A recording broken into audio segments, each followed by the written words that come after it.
again, Kevin Fry of Fry Custom Painting, residential interior painter. We are going to be painting the trim and baseboards in this hallway today. So let me show you what we're using. I have Emerald from Sherwin-Williams, and it's their Emerald Urethane Trim Enamel. I love this product. It's a little bit pricey, but it is well worth the investment if you are using it for something that is going to take a lot of wear and tear. For example, baseboards or doors or cabinetry or furniture pieces or things like that. This is a semi-gloss sheen, so it's pretty shiny when it's all done.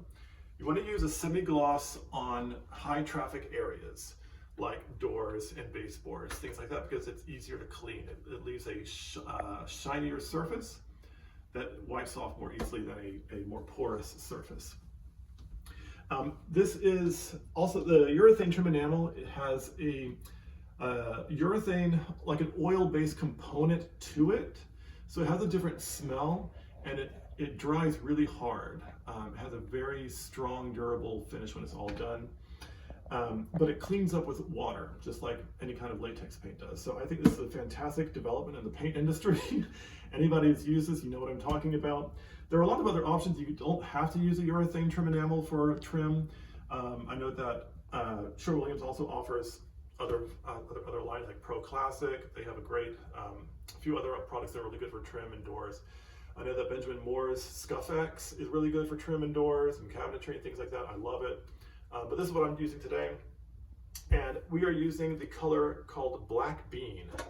And it is not actually black, it is a very dark brown. But when it goes on the surface and it dries, it turns so dark it looks almost black, especially when you're putting it next to a white wall. And that's what we like. We want to have that black white or that dark light feel. But I told my wife, you know, I like black, but I don't want stark, harsh jet black in my house because we have brown cabinets in the kitchen and I just don't think it would look good. But if we keep it like a dark brown, it would be like a warm black, and that's what we're going for. So again, just like with the walls, we're going to do brush work. We're going to clean off the lid here first, get into the groove so that it can seal more properly next time I put the lid on the bucket. And if you look at the baseboard, which is what we're going to be painting first, you'll see that there's no quarter round molding. The shoe molding is also what it's called.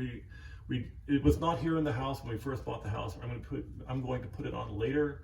But for right now, just for the sake of the video, I'm going to show you how to paint a baseboard and how to paint door casing. So same thing as with the wall, any other kind of paint, we're just going to dip the brush in a little bit, jiggle it, tap it onto the side, and go to work. So I'm going to start down here, and I don't know if you can see down here on the surface of the top surface of the baseboard here. We're going to start. Notice I'm not putting it right on this top surface to begin. I'm not doing that. I'm starting here, and I'm filling in all these grooves and this surface first, okay? Now I'm aware I got it on there. That's fine. We'll be painting that later. But for the sake of the video, I just want to show you how to do this. And I'm going to slide it all down. Trim is sometimes pretty tricky to paint. Some people like it. I find it to be extremely tedious and annoying. But just like with the wall, like I told you, where we don't put it right into the corner, but we put it on the wall and we push it into the corner.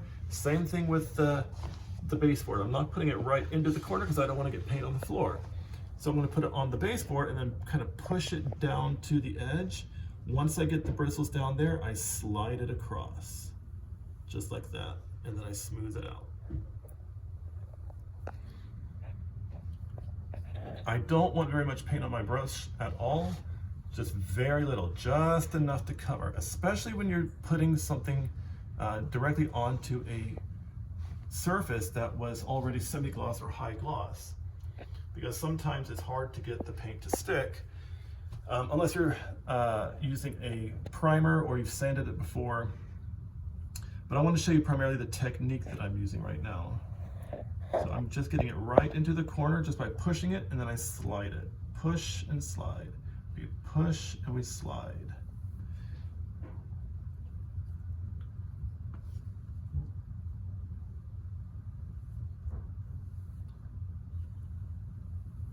And that's pretty much it. Now I'm going to show you how to get this top edge. I want to make sure I have a good sharp edge on my brush like that, nothing fraying out on the sides. And I'm going to come back to where I've already painted, but this time we're going to focus on the top surface. I'm going to push the paint into the corner and slide it across, just like that. I'm going to get into that little corner right there, which I need more paint to do.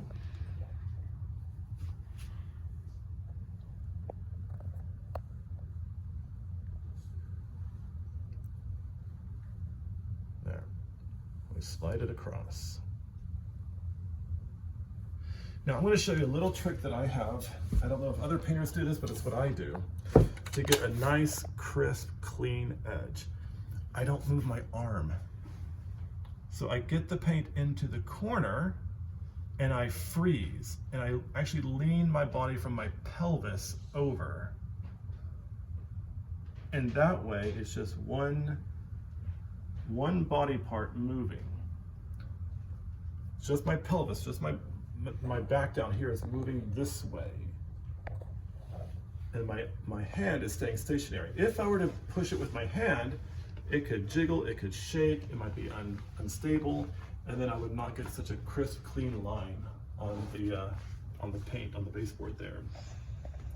So again, I'm just going to start here, and I'm going to lean my body over.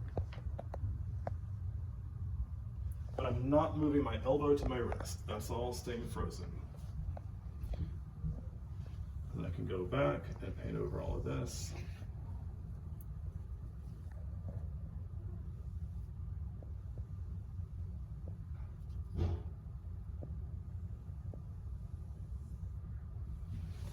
And that's how we do it.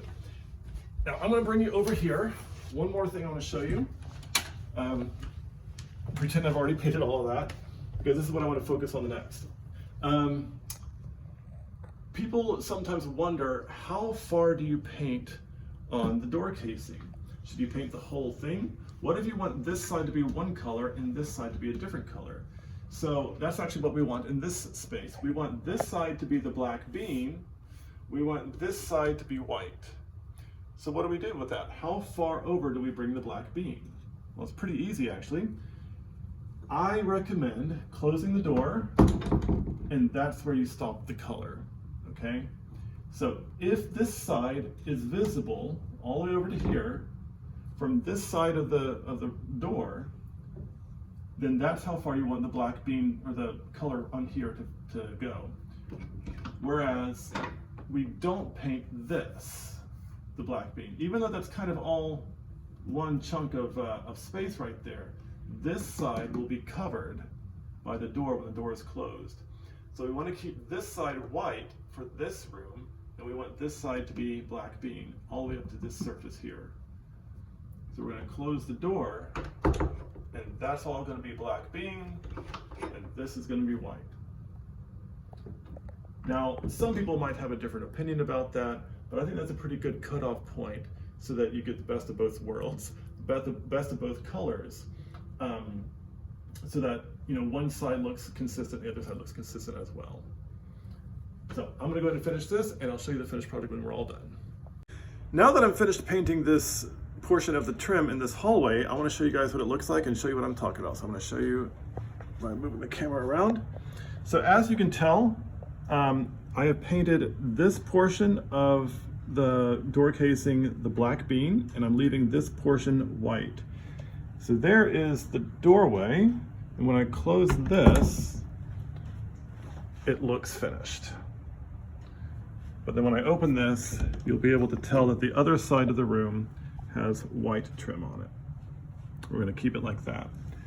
The other thing I want to point out is that this is just one coat of paint, and you can see the streaks in it. That means that I'm going to have to do a second coat. Now the paint is still wet, I can't do it right now, but I'm going to let it finish drying. I'm going to put a second coat on later on. Any time you are covering up paint that is a drastically different color, like this is a dark brown that was going on top of a white, you're going to have to do at least 2 coats. I don't care if the the label says that it covers in one coat, they are lying to you. It does not cover in one coat. You can try putting primer on. You can try, you know, putting it on heavily, but you're gonna have to do 2 coats regardless. So this is one coat. It's gonna need a second coat, and that's fine. We might end up actually painting the door of the black bean as well. We haven't decided yet. But yeah, that's what it looks like. I'm very pleased with the result. Now, as for this grate here, this vent intake, it's pretty grimy. I'm gonna have to clean it, but we have actually talked about painting it the same color as the wall. Now, some people have asked, you know, should you paint the same color as the wall? Should you paint the same color as the trim? Or should you just leave it alone? I think it depends on personal preference. If the grate is rusty, if it's dirty, if it's in bad shape, I think it definitely does need to be painted. I would prefer painting it the same color as the wall to make it kind of disappear, visually speaking. But some people actually like to paint it the same color as the trim, but that's totally fine. It's up to them. It's their call. It's their house.